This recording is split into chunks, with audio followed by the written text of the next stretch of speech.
You Ms. slept Lee? Caught. You cheated I have a a celebrity week obsession. later? Yes, I have a celebrity obsession in this guy he looked like Bon Jovi. He's just jealous because The man I lived cheated on him. caught. I never, ever have told him that Kinsley is not him. I have been begging for a paternity test. I even asked him to go and buy one of those $35 kits off the shelf paternity test that you do at home and then you send it to a lab. Oh, I don't have the money for that. The babysitter was in the bed at the time that Gambrilla came home, but I did not cheat on him. Oh, wait a minute. The babysitter was in the bed? Yes, on top of the bed. That's on the bed. Ms. Kelly strides into the courtroom today, all business, ready to prove to Mr. Norris that he is indeed the father of her adorable twin daughters, Amira and Amia. She's got high hopes that after the DNA dance, Mr. Norris will finally step up to the parenting plate. Keep your eyes peeled for what's coming. Miss Kelly, you're here today to prove to Mr. Norris that fathered your 4-month-old twin daughters, Amira and Amia. Your hope is that after the DNA results are revealed, Mr. Norris will step up and help take care of his children. Oh boy, here's where the plot thickens. Mr. Norris throws a curveball by expressing doubts about being the father, claiming he has genetic proof up his sleeve. Meanwhile, Ms. Kelly dives into the tough tides of single motherhood, wishing for some co-parenting harmony. But don't flip the channel just yet. The courtroom temperature is about to rise. But you claim there is no way you can be the father and have genetic proof. So Ms. Kelly, explain, why are you so desperately needing Mr. Norris to step up? Well, because I have 3 children already, so before all of this happened, I let him know that I didn't want to be another single mom. It's a lot taking care of 3 kids on my own. I don't have any kind of help. I don't get anything. Did you catch that twist? The courtroom dives into their relationship backstory and the steamy details leading up to the pregnancy. Mr. Norris is on the fence, but admits there's a teeny tiny chance he could be the dad, though he's not throwing a party about it just yet. Strap in, because the emotional roller coaster is just picking up speed. Mr. Norris, you admittedly have not stepped up. I don't want to become financially or emotionally involved because I'm not the father. Ever in a committed relationship. Well, it doesn't take that to make a baby. You It know does. that.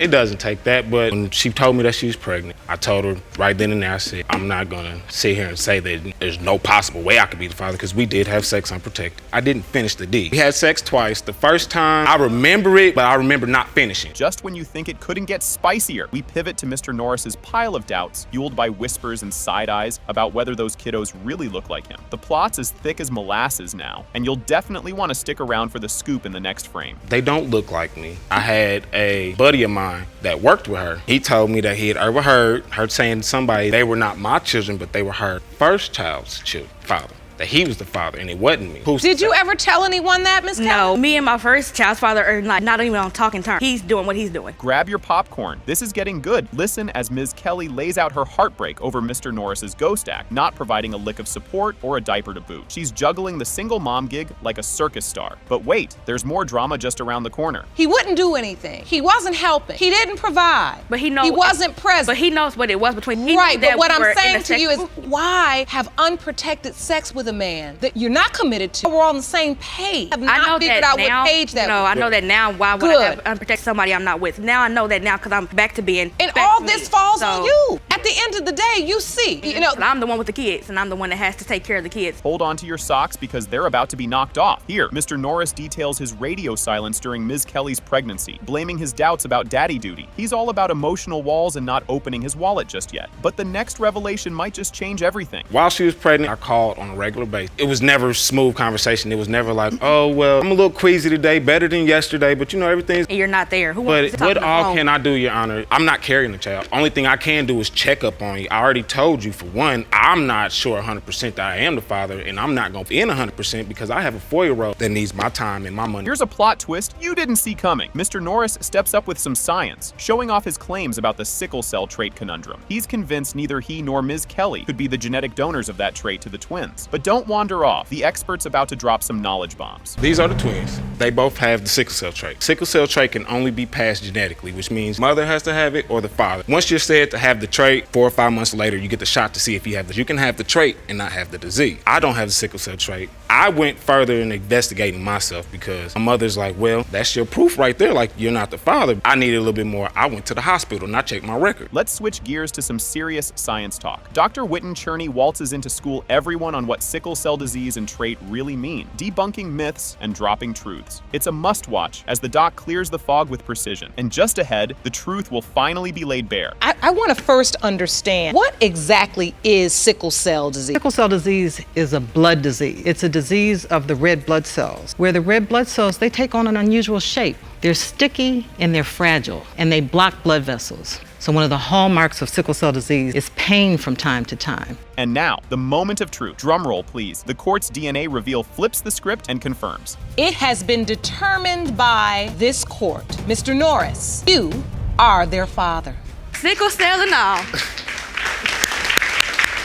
Can you believe what just unfolded? Ms. Arbogast steps into the courtroom with a bombshell, stating her claim that Mr. Vest has denied paternity of their 2-year-old daughter, Kinsley, ever since he hooked up with Ms. Arbogast's ex-buddy. She's swinging for the fences, suing for a cool $5,000 for childcare expenses. And just when you think you've seen it all, the next segment ramps up the drama. You are in court today claiming the defense started denying your 2-year-old daughter, Kinsley, once he got into a relationship with your former friend. Yes, You Your Honor. claim the defendant has ignored the needs of your children, so you are suing for the max amount of $5,000 for child care expenses. Hold on to your popcorn. This part's a doozy. Mr. Vest throws down the gauntlet, testifying his doubts about being Kinsley's father, pointing fingers at Ms. Arbogast's love life. He's been keeping his wallet tight, offering up a scant $100, believing he might not be the father. The plot also thickens with revelations about another child whose paternity is unquestioned. Strap in, because what comes next is even more jaw-dropping. You are here to testify the plaintiff's promiscuous behavior is the reason you believe you are not Kinsley's father. And until proved otherwise, you refuse to financially support her. So, Ms. Arbogast, has the defendant helped at all financially? If you say $100 over 2 years helping, then, I mean, if that's in his eyes, yeah. $100 over 2 years? No, he hasn't really helped at all. The tension escalates rapidly here. The court dives into the gritty details of Mr. Vest's financial contributions, or lack thereof, with him admitting to a measly $100 towards Kinsley's upbringing. This sparks a fiery exchange about his financial and paternal responsibilities. But wait, there's more. Keep watching, because the revelations just keep rolling. So if you don't have doubts about the older child, why are you not providing for that child? I have been providing for that child, but When? recently I have been having bills and everything else that How much money do you say you've contributed to Kinsley? Kinsley probably $100. No, Yeah. he hasn't. He's claimed $100 for Cameron and Kinsley. 100 for Kinsley. I've spent a heck of a lot more on Cameron than that. You'll want to sit down for this next bit. Mr. Fritz, Ms. Arbogast's current main squeeze, steps up and sheds light on his father figure role to the kids, contrasting sharply with Mr. Vest's minimal financial contributions. Ms. Arbogast shares the deep emotional toll Mr. Vest's paternity denial has taken on her. The stakes are high, and just when you think it can't get any more intense, the next twist comes barreling down the pipeline. He's the one who takes them out, does things with them, plays football with them. He does the father role, not Mr. Vest. You've taken an active role in the children's life. Yes, Your Honor. How many times have you witnessed Mr. Vest financially support? One time since I've been in their lives for the last 7 months, and that was $20 for pull-ups and diapers. So you've developed a bond with the children. Yes, I have. That's about the time they start saying, Dad. Yes, Your Honor. Things get seriously heated now. Ms. Arbogast passionately denies ever suggesting that Kinsley wasn't Mr. Vest's daughter, challenging his claims and stressing her attempts to clear the air with paternity testing. This emotional roller coaster is far from over, so keep your eyes peeled because the drama escalates even further. I never, ever have told him that Kinsley's not his. I have been begging for a paternity test. I even asked him to go and buy one of those $35 kits off the shelf paternity tests that you do at home and then you send it to a lab. Oh, I don't have the money for that. Begging for it. Why didn't you go Because out and you're get it the yourself? because you're the one who denies her. Yeah, I've been asking for a while. Paternity Okay. test. No. Here comes the moment of truth. Buckle up. The DNA test results are disclosed. It has been determined by this court. Mr. Vest, you are the father. I see. Can you even handle this? Mr. Lee lays down the law, accusing his wife of stepping out too many times, which he claims led his own family to kick him to the curb. Their marriage? Well, it's hanging by a thread. He's so convinced he's not the dad that he's got the courts involved to prove it. Buckle up, because this roller coaster is just starting. You say your wife, Ms. Lee, conceived a child cheating numerous times during your marriage. Now, you claim your family owned you because of her infidelity, and now your marriage is on the brink of divorce. You've petitioned the court for a DNA test to prove that you are not the father of Ms. Lee's 11-month-old daughter, Carolyn Lee. Hold on to your coffee, folks. Miss Lee fesses up to her wanderings, but throws a curveball by insisting the DNA test will show Mr. Lee is indeed the daddy. She's clinging to hope that this little piece of paper will stitch their marriage back together, despite the mess. Stick around, the plot thickens. You admit to cheating on your husband. However, you say paternity test will prove that he is the father. Your Honor. You're hoping that these results will save your marriage. You're not ready for this. Just after saying I do, Miss Lee admits she swapped spit with a Bon Jovi doppelganger thanks to her celeb crush gone wild. The crowd's eating it up, and who wouldn't? It's a soap opera come to life. And guess what? It gets even juicier up ahead. She went ahead and moved in with me. I mean, she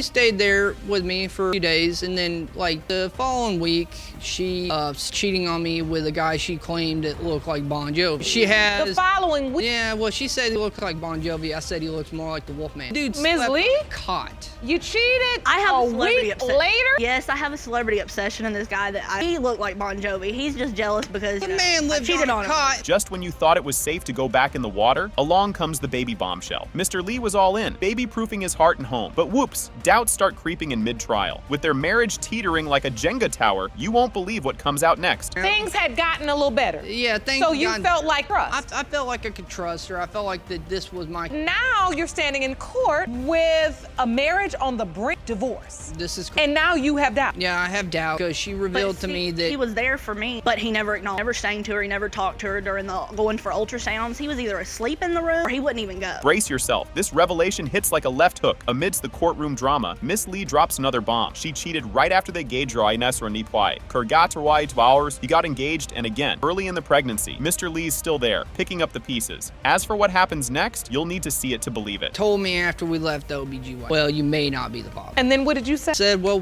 we'll just kind of ride it out and see what's gonna happen. I mean, there's still a chance I could have been, so I didn't want to just abandon her during pregnancy with what she might be my kid. I mean, what kind of father would I be if I didn't at least see? She cheats on you the first time. Yeah. You take her back, your family disowns you. She cheats on you again, you take her back. Yeah. And now, the moment of truth. Ta-da, the results are in, and guess what? Mr. Lee, you are Carolyn's father.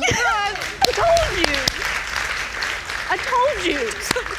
Did that just really happen? Mrs. Gamboa airs out her grievances, tired of her husband's relentless accusations of her infidelity, including with the babysitter. She's here to clear the air and address his doubts about the paternity of their son, Dominic, which she claims has led to his emotional neglect. Just wait until you hear what's up next. This is just the appetizer. Mrs. Gamboa, you say you're fed up with your husband because he's repeatedly accused you of cheating, even with the babysitter. Yes, Your Honor. All right, you're here today to set things straight because you say his doubt about paternity has led to the emotional neglect of your 1-year-old son, Dominic. You won't see this twist coming. Mr. Gamboa lays out his fears that Dominic might not be his biological son, confessing his suspicions that Dominic bears a striking resemblance to their former babysitter. This ramps up the emotional stakes of the DNA test. Brace yourselves. The drama escalates from here. You argue you'll be crushed and out Dominic is not your biological son today, but claim he does indeed look like your former babysitter. You say Mrs. Gamboa is lying about cheating. How did it ever get to this point? Pivotal moment unfolds when Mrs. Gamboa admits the babysitter was indeed on their bed, sparking confusion and a ripple of laughter across the courtroom. This twist adds layers to her staunch denial of cheating. The next segment will definitely raise some eyebrows. No, Your Honor. The babysitter was in the bed at the time that Gamboa came home, but I did not cheat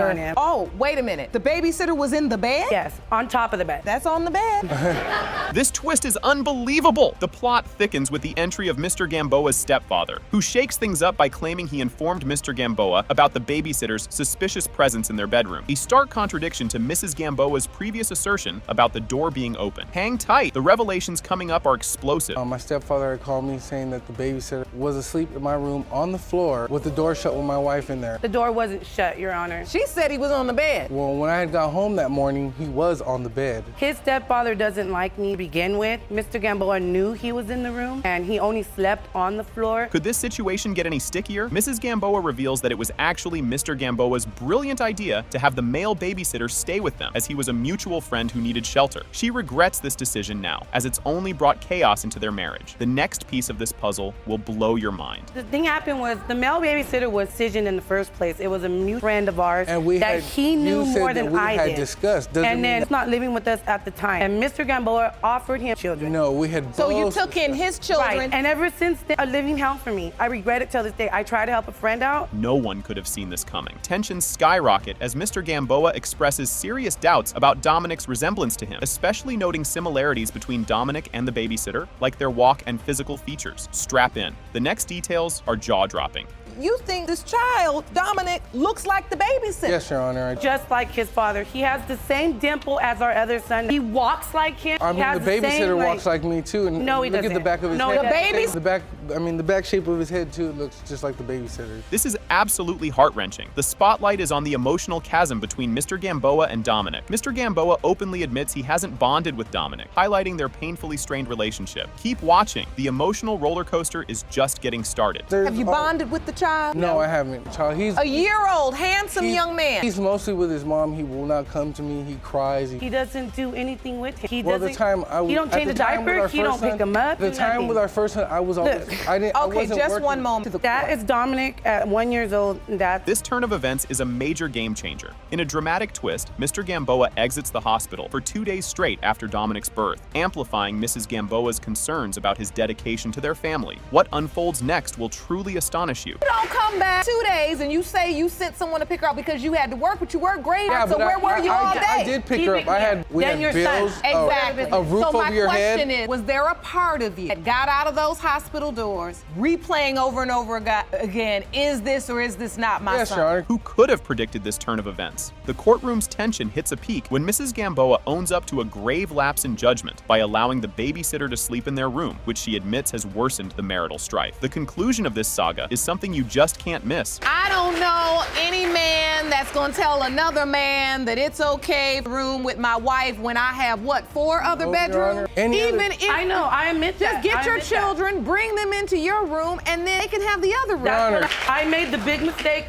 of trusting our baby. Your And Honor, my son Dominic's living through it now. This is the moment everyone's been waiting for. The episode reaches its climax with the disclosure of the paternity test results. It has been determined by this court that Mr. Gamboa, you are his father. Thank you. Bond with him. You bond with him.